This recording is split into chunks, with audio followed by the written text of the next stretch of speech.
How to get Japanese Project Sekai.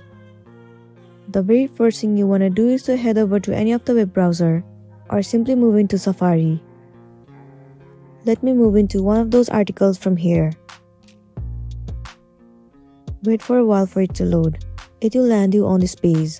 Scroll down and it will show you some guidance on how you can get Japanese Project Sekai. Well, for the Android user, you can either download it from the Kuo app or download it through Play Store. If you want to download it from the Play Store, you have to turn on the VPN. First of all, you need to download any of the VPN from the Play Store. And then you will need to set the VPN's location to Japan. Next, go to the settings, move into apps, and then head over to Google Play Store. Head over to app information, and then you will have to clear the cache of the app. After that, open Google Play Store and sign out of your Google account.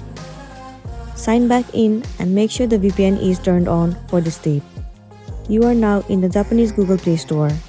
Now all you need to do is search for Project Sekai and then download the application.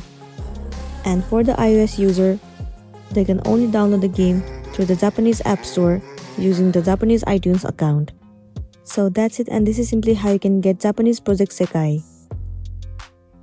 I really hope this video is going to be helpful for you. If it does, please make sure to like and subscribe to our channel. And thank you for watching it till the end.